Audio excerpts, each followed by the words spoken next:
ಪೆಪ್ಪರ್ಮೆಂಟ್ಸ್ entertainment. ಪ್ರತಿ ಪಯಣವು ಒಂದು ಕತೆ ಹೇಳುತ್ತದೆ.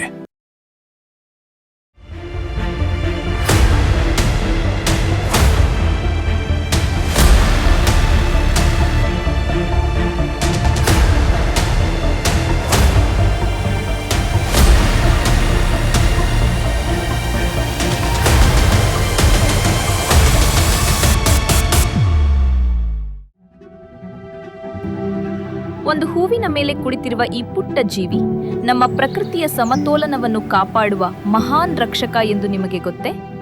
ಸಾವಿರಾರು ಬಣ್ಣಗಳಿಂದ ಕಂಗೊಳಿಸುವ ಚಿಟ್ಟೆಗಳ ಅದ್ಭುತ ಲೋಕವನ್ನು ಕಣ್ತುಂಬಿಕೊಳ್ಳಬೇಕೆಂದರೆ ಬೆಂಗಳೂರಿನ ಸಮೀಪದಲ್ಲೇ ಇರುವ ಬನ್ನೇರುಘಟ್ಟ ಚಿಟ್ಟೆ ಉದ್ಯಾನಕ್ಕಿಂತ ಉತ್ತಮ ಸ್ಥಳ ಮತ್ತೊಂದಿಲ್ಲ.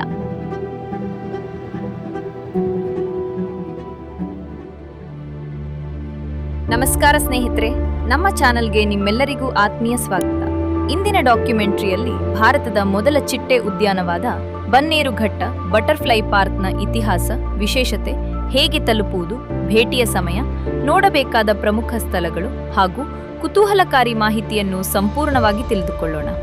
ಬೆಂಗಳೂರು ನಗರದಿಂದ ಸುಮಾರು 28 ಕಿಲೋಮೀಟರ್ ದೂರದಲ್ಲಿರುವ ಬನ್ನೇರುಘಟ್ಟ ಜೈವಿಕ ಉದ್ಯಾನದೊಳಗೆ ಈ ಚಿಟ್ಟೆ ಉದ್ಯಾನವಿದೆ.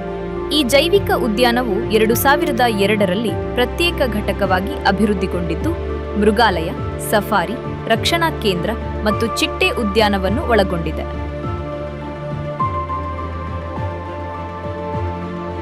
2007ರಲ್ಲಿ ಸಾರ್ವಜನಿಕರಿಗೆ ತೆರೆದ ಈ ಉದ್ಯಾನವು ಭಾರತದ ಮೊದಲ ಚಿಟ್ಟೆ ಉದ್ಯಾನ ಎಂಬ ಹೆಗ್ಗಳಿಕೆಯನ್ನು ಪಡೆದಿದೆ.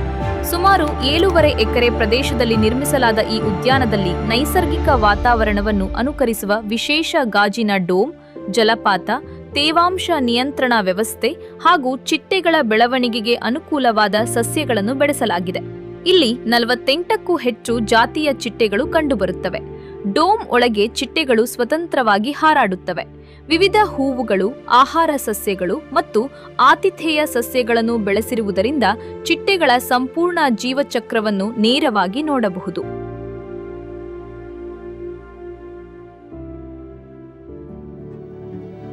ಸೊ ಇಲ್ಲಿ ಬಟರ್ಫ್ಲೈಸ್ ನಮ್ಮಲ್ಲಿ 40 ವೆರೈಟೀಸ್ ಇದ್ದಾವೆ ನಮ್ಮಲ್ಲಿ.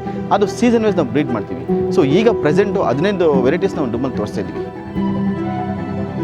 ಇಂಡಿಯಾ ಸೆಕೆಂಡ್ ಬಿಗ್ಗೆಸ್ಟ್ ಬಟರ್ಫ್ಲೈ ಇದೆ, ಬ್ಲೂ ಮರ್ಮನ್ ಅಂತ, ಅದು ನಾವಿಲ್ಲಿ ತೋರಿಸ್ತಾ ಇದ್ದೀವಿ. ಸೀಸನ್ ವೈಸ್ ನಾವು ಡಿಫ್ರೆಂಟ್ ಕಲರ್ಸ್ ತೋರಿಸ್ತಾನೆ ಇರ್ತೀವಿ ನಮಗೆ ಜನ, ಅದು ನೋಡ್ಬೋದು.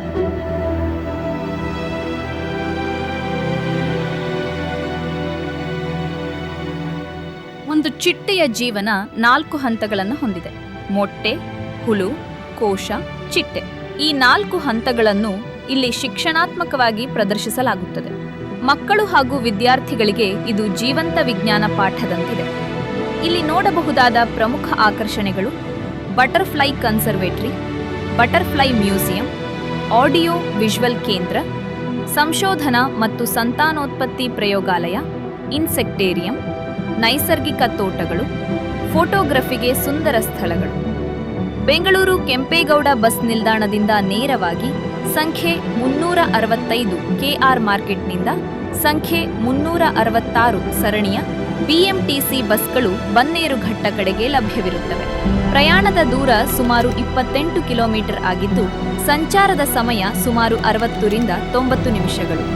ಬನ್ನೇರುಘಟ್ಟ ತಲುಪಿ ಅಲ್ಲಿಂದ ನೇರವಾಗಿ ಬನ್ನೇರುಘಟ್ಟ ಜೈವಿಕ ಉದ್ಯಾನದವನ್ನು ತಲುಪಬಹುದು. ಎಷ್ಟರ ವೆರೈಟಿ ಚಿಟ್ಟೆ ಇದೆ? 8 ಕಲರ್ ಇದೆ ಸರ್. ಇಲ್ಲಿ ಒಳಗಡೆ 8 ಕಲರ್. ಅಲ್ಲಿ ಫೀಡಿಂಗ್ ಸೆಂಟರ್ ಅಲ್ಲಿ ನಾವು ಒಂದು 20 ಕಲರ್ ಇದೆ. ಅಲ್ಲಿ ನಾವು ಫೀಡ್ ಮಾಡಿ ತಂದು ನಾವು ಡೈಲಿ ಚಿಟ್ಟೆಗಳನ್ನ ರಿಲೀಸ್ ಮಾಡ್ತೀವಿ. ಈ ಚಿಟ್ಟೆಗಳಿಗೆಲ್ಲ ಏನ್ ಇಡ್ತಾ ಇರೋದು? ಇದು ಜೇನುತುಪ್ಪ. ಏದು ನೋಡಿ, ಇದು ಜೇನುತುಪ್ಪ ಕಾಟನ್. ಇದು ಕಾಟನ್ ಒಳಗಡೆ ಮಿಕ್ಸ್ ಮಾಡಿ ನಾವು ಜೇನುತುಪ್ಪ ನೆಡ್ತೇವೆ. ಜೇನುತುಪ್ಪ ಹಾಕ್ಬಿಟ್ಟು ಚಿಟ್ಟೆಗಳಿಗೆ ಆಹಾರ. ಕೆಲವೊಂದು ಚಿಟ್ಟೆಗಳು ಜೇನುತುಪ್ಪ ಕುಡಿಯುತ್ತೆ. ಮತ್ತೆ ಹೂವಲ್ಲಿ ಸಿಗಲ್ಲ ಸರ್. ಓಕೆ, ಈಗ ಸುಮಾರು ಒಂದು 5,000 ಗಂಟ ಚಿಟ್ಟೆ ಇದೆ. ಆ ಎಲ್ಲಾ ಚಿಟ್ಟೆಗಳು ನೆಟ್ಟಲ್ಲಿ ಸಿಗಲ್ಲ. ಅದಕ್ಕೆ ನಾವು ಡೈಲಿ ಕಾಟನ್ ಅಲ್ಲಿ ನಾವು ಮಿಕ್ಸ್ ಮಾಡಿ 2 ಟೈಮ್ ಇಡ್ತೀವಿ. ಮಧ್ಯಾಹ್ನ 2 ಗಂಟೆಗೆ ಒಂದ್ಸಲಿ ಇಡ್ತೀವಿ. ಎಲ್ಲ ಕಲೆಕ್ಟ್ ಮಾಡ್ಕೊಂಡ್ಬಿಟ್ಟಿರುತ್ತೆ. ಅದಕ್ಕೋಸ್ಕರ ನಾವು ಚಿಟ್ಟೆಗೆ ನಾವಿಲ್ಲಿ ಮೇಂಟೈನ್ ಮಾಡ್ತೀವಿ.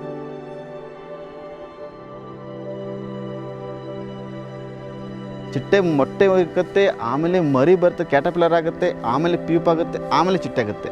ಈ 4 ಹಂತನೂ ನಾವಿಲ್ಲಿ ತೋರಿಸ್ತೀವಿ ನಿಮಗೆ. ಇದು ಫಸ್ಟ್ ಸ್ಟೇಜ್. ಓಕೆ, ಇದಾ ಫಸ್ಟ್ ಬಟರ್ಫ್ಲೈ ಬಂದು ಮೊಟ್ಟೆ ಇಕ್ಕುತ್ತೆ, ಎಲೆ ಕೆಳಗಡೆ ಇಡುತ್ತೆ. ಓಹೋ ಹೋ ಹೋ ನೋಡಿ ಆ ಚಿಟ್ಟೆ ಕಾಮನ್ ಕ್ಯಾಸ್ಟ್ ಅಂತ ಹಾಂ ಹಾಂ ಹಾಂ ನೋಡಿ, ಅಲ್ಲಿ ಇದೆ ನೋಡಿ ಚಿಟ್ಟೆ. ಹಾಂ ಆ ಚಿಟ್ಟೆ ಮೊಟ್ಟೆ ಇದೆ. ಆ ಚಿಟ್ಟೆ ಮೊಟ್ಟೆನ ಇದು? ಆ ಚಿಟ್ಟೆ ಮೊಟ್ಟೆಯಿಂದ ನೋಡಿ ಹಿಂಗೆ ಕ್ಯಾಟರ್ಪಿಲ್ಲರ್ ಆಗುತ್ತೆ. ಓಹೋ ಹೋ ಹೌದಾ? 20 ದಿನಕ್ಕೆ ನೋಡಿ ಹಿಂಗೆ ಬರುತ್ತೆ. 25 ದಿನಕ್ಕೆ? 25 ದಿನಕ್ಕೆ ಹಿಂಗೆ ಬರುತ್ತೆ. ಹಾಂ. ಇನ್ನು 10 ದಿನಕ್ಕೆ ನೋಡಿ ಹಿಂಗೆ ಕೂಪ ಆಗುತ್ತೆ. ಹಾಂ ಹಾಂ. ಇದ್ರ ಒಳಗಡೆ ಚಿಟ್ಟೆ ಡೆವಲಪ್ ಆಗಿ ರೆಕ್ಕೆ ಓಪನ್ ಆಗಿ ರೆಕ್ಕೆ ಬಿಚ್ಚತ್ತೆ, ಆಚೆ ಬರುತ್ತೆ.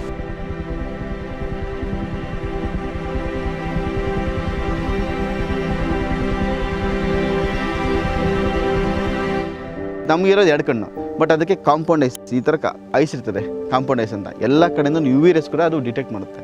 ತುಂಬ ಸೆನ್ಸಿಟಿವ್ ಇನ್ಸೆಕ್ಟ್ಸ್ ಎಲ್ಲ. ಸೊ ಅದರಲ್ಲಿ ಬಟರ್ಫ್ಲೈ ನಮಗೆಲ್ಲ ಕಾಣ್ತಾ ಇರೋದು ನಮ್ಮ ಹೆಮ್ಮೆ. ಅದಕ್ಕೆ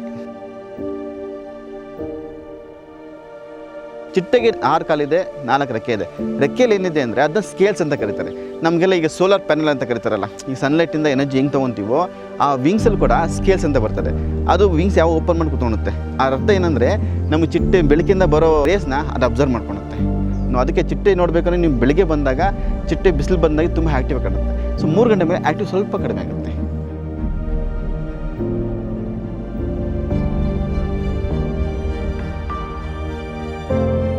ನಮ್ಮ ಚಿಟ್ಟೆ ಪಾರ್ಕ್ ಒಳಗಡೆ ಕನ್ಸರ್ವೇಟ್ ಡೂಮ್ ಅಂತ ಮಾಡಿದ್ದೀವಿ. ಅಲ್ಲಿ ನಮ್ಮ ಜೀವನದ ಚಿಟ್ಟೆಗಳನ್ನ ನಾವಲ್ಲಿ ರಿಲೀಸ್ ಮಾಡಿದ್ದೀವಿ. ಸೊ ಜನಕ್ಕೆ ಚಿಟ್ಟೆ ಯಾವ ಥರದ ಮಕರಂದ ಇಡ್ತದೆ, ಯಾವ ರೀತಿ ಮೊಟ್ಟೆ ಇಡುತ್ತೆ, ಅದ್ರ ಮೊಟ್ಟೆ ಯಾವ ಥರ ಇರುತ್ತೆ, ಅದಾದಮೇಲೆ ಮೊಟ್ಟೆ ಆದಮೇಲೆ ಅದು ಕ್ಯಾಟರ್ಪಿಲ್ಲರ್ ಅಂತ ಬರ್ತದೆ, ಲಾರ್ವಾ ಅಂತ, ಅದು ನೀವು ನೋಡ್ಬೋದು.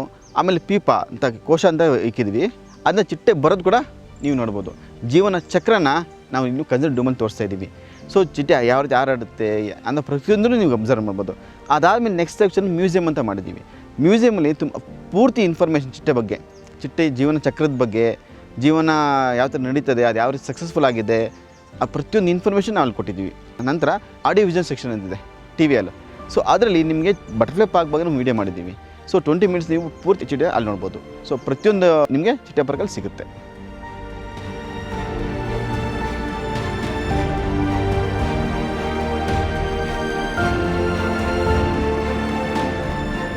ಸೊ ಇಂಡಿಯಾದಲ್ಲಿ ಎಲ್ಲ ಬಟರ್ಫ್ಲೈಸೂ ಎಲ್ಲ ಓಪನ್ ಗಾರ್ಡನ್ ಇದೆ. ಓಪನ್ ಗಾರ್ಡನ್ ಅಂದರೆ ಚಿಟ್ಟೆ ಬರುತ್ತೆ, ಅವರಿಂಗ್ ಪ್ಲಾಂಟ್ಸ್ ಆಗಿ ಚಿಟ್ಟೆ ಬಂದೋಗುತ್ತೆ. ಬಟ್ ಇಂಡಿಯಾದಲ್ಲಿ ಫಸ್ಟ್ ಕ್ಲೋಸ್ಡ್ ಬಟರ್ಫ್ಲೈ ಪಾರ್ಕ್ ಇತ್ತು. ನಾವು ಚಿಟ್ಟೆನ ಒಳಗಡೆ ತೋರಿಸ್ತಾ ಇದ್ವಿ ಜನಕ್ಕೆ. ಇಲ್ಲಿ ಡಿಫ್ರೆಂಟ್ ವೆರೈಟೀಸ್ ನಾವು ತೋರಿಸಿದ್ವಿ. ಬೇರೆ ಕಡೆ ಸಕ್ಸಸ್ ನಡೀತಾ ಇದೆ, ಬಟ್ ನಾವು ವರ್ಷ ಪೂರ್ತಿಲಿ ಸಕ್ಸಸ್ಫುಲ್ಲಾಗಿ ಬ್ರೀಡ್ ಮಾಡ್ತಾ ಇದ್ದೀವಿ. ಸೊ ಬ್ರೀಡ್ ಮಾಡಿ ತೋರಿಸ್ತಾ ಇದ್ದೀವಿ. ಸೊ ಚಿಟ್ಟೆ ನೋಡೋದಕ್ಕಿಂತ ಅದರ ಸಂತತಿ ಹೆಚ್ಚು ಮಾಡೋದು ನಮ್ಮೆಲ್ಲರ ಕೈಯಲ್ಲಿದೆ.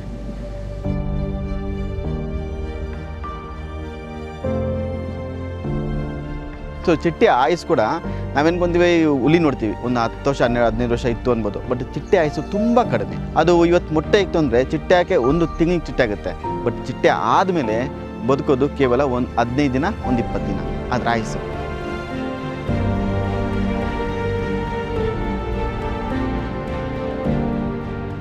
ಈ ಚಿಟ್ಟೆ ಉದ್ಯಾನವು ಬೆಳಿಗ್ಗೆ 9 ಗಂಟೆ 30 ನಿಮಿಷದಿಂದ ಸಂಜೆ 5 ಗಂಟೆವರೆಗೆ ತೆರೆದಿರುತ್ತದೆ. ಪ್ರತಿ ಮಂಗಳವಾರ ರಜೆ ಇರುತ್ತದೆ ಮತ್ತು ಈ ಉದ್ಯಾನದ ಸಫಾರಿ ಸಮಯವು ಬೆಳಿಗ್ಗೆ 10 ಗಂಟೆಯಿಂದ ಸಂಜೆ 4 ಗಂಟೆ 30 ನಿಮಿಷ ಇರುತ್ತದೆ. ಮಳೆಗಾಲದ ನಂತರ ಹಾಗೂ ಚಳಿಗಾಲದಲ್ಲಿ ವಿಶೇಷವಾಗಿ ಸೆಪ್ಟೆಂಬರ್ನಿಂದ ಫೆಬ್ರವರಿವರೆಗೆ ಚಿಟ್ಟೆಗಳ ಚಟುವಟಿಕೆ ಹೆಚ್ಚು ಇರುವುದರಿಂದ ಭೇಟಿ ನೀಡಲು ಅತ್ಯುತ್ತಮ ಸಮಯವಾಗಿದೆ. ಪ್ರಕೃತಿಯ ಅದ್ಭುತ ಬಣ್ಣಗಳ ಲೋಕವಾದ ಬನ್ನೇರುಘಟ್ಟ ಚಿಟ್ಟೆ ಉದ್ಯಾನವು ಕೇವಲ ಪ್ರವಾಸಿ ತಾಣವಲ್ಲ, ಇದು ಪರಿಸರ ಸಂರಕ್ಷಣೆಯ ಮಹತ್ವವನ್ನು ಅರಿಯುವ ಜೀವಂತ ಶಾಲೆಯಾಗಿದೆ.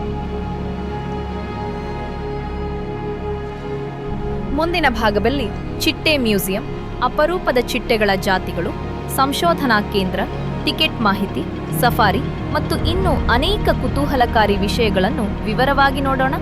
ಈ ಡಾಕ್ಯುಮೆಂಟರಿ ವಿಡಿಯೋ ನಿಮಗೆ ಇಷ್ಟವಾದರೆ ಒಂದು ಲೈಕ್ ಮಾಡಿ, ನಿಮ್ಮ ಸ್ನೇಹಿತರೊಂದಿಗೆ ಹಂಚಿಕೊಳ್ಳಿ ಮತ್ತು ಕರ್ನಾಟಕದ ಇತಿಹಾಸ, ಪ್ರಕೃತಿ ಹಾಗೂ ಪರಂಪರೆಯ ಕುರಿತ ಇನ್ನಷ್ಟು ಅದ್ಭುತ ಡಾಕ್ಯುಮೆಂಟರಿಗಳಿಗಾಗಿ ನಮ್ಮ ಪೆಪ್ಪರ್ಮಿಂಟ್ಸ್ ಎಂಟರ್ಟೈನ್ಮೆಂಟ್ ಚಾನಲ್ ಅನ್ನು ತಪ್ಪದೇ ಸಬ್ಸ್ಕ್ರೈಬ್ ಮಾಡಿ. ಧನ್ಯವಾದಗಳು.